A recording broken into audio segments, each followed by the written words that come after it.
Hi, my name is Jenna. I'm the Food Insecurity Project Manager here at Nutrition Services in the Marion County Public Health Department. Today we are going to be talking about the difference between serving size and portion size. So to get started, let's talk serving size.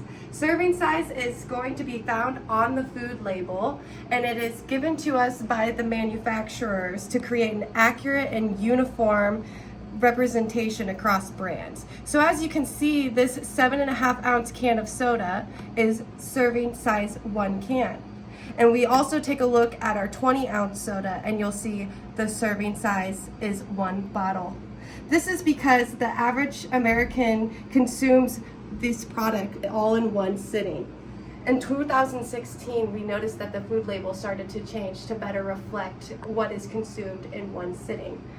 Generally speaking, serving size is based on how much the average person consumes, not necessarily how much they should eat. Now, the American Heart Association recommends everyone eat at least 4 to 5 servings of fruits and vegetables every single day. That's about 9 or 10 servings. So that doesn't really mean much until you understand how much a serving size is. So talking in terms of fruits and vegetables, we like to see our raw leafy greens be about 2 cups, right? Or 2 handfuls. If you're working with fresh, raw, or frozen vegetables, we want it to be about half of a cup diced. If we're talking in terms of vegetable juice, we'll need about 1 cup serving for vegetable juice. When we talk about fruits, we do about 1 medium-sized fruit. So a kiwi, an apple, a banana, those all qualify as 1 serving of fruit. Now, if you're working with a fresh fruit or a frozen fruit or even a canned fruit, we are looking for about half a cup chopped, similar to our vegetables here. And then, of course, if we're talking about fruit juice, we are looking at half a cup, a little bit smaller than our 1 cup of vegetable juice, equaling 1 serving here. Now, it's important to remember when you're talking about fruit juice, you want to look for the fruit juices that have no added sugar in them. And last but not least, our dried fruit here. So fun things like craisins are going to only need 1/4 of a cup for 1 serving there. The best reference for serving size is to use our resource called MyPlate. The thing I always like to point out on MyPlate is that the fruits and the vegetables take up half of the plate here. It's important that we aim to have half of our plate be fruits and vegetables. We all have different ideas on what portions should be. They can be influenced by a lot of factors. So studies show that if you eat more at one meal, it doesn't necessarily mean you're going to eat less at the next. You also tend to grab more food when you're presented with more food. A lot of the time our portions are going to be based off of how hungry we are. A lot of the time we like to eat with our eyes. So the National Institute of Health actually did a study and found that portion sizes have grown 2 to 5 times over the last 20 years. That's where we get the term called portion distortion. A lot of the time we are served half a pound cheeseburger, French fries, 3/4 cups of ketchup, tomato and lettuce on our burger, coming in at 1,345 calories.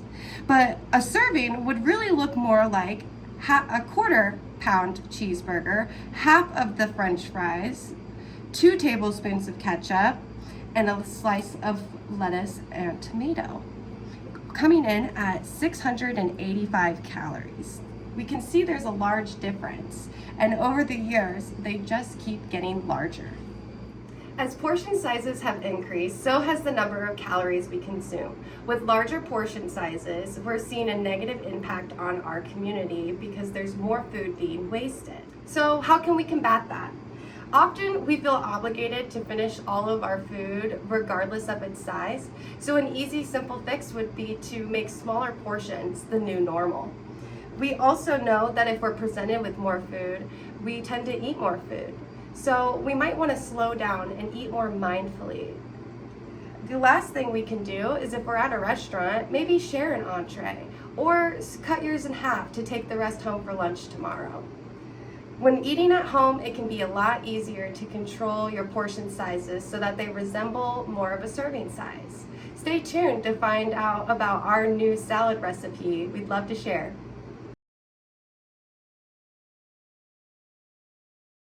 Today we'll be making our spinach strawberry salad.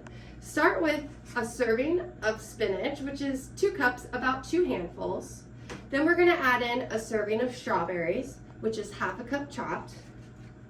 And then I'm going to be adding in some of my chopped pecans. 1 serving is an ounce, about 1/4 of a cup.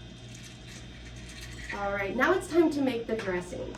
We're gonna start out with some vegetable oil here. And then I'm gonna add in some sugar. And then I'm gonna add in some apple cider vinegar, a little bit of paprika, some sesame seeds, and some poppy seeds. The reason I chose to use a jar is so that I could put on the lid and shake to combine. It also is going to be a great way to keep my salad dressing fresh in the fridge to use all week long. Whenever you're working with salad dressings or condiments, a lot of the time you'll see that the serving size recommended is 2 tablespoons. So I will go ahead and finish off my salad by adding 2 tablespoons of my strawberry dressing. Thanks for watching.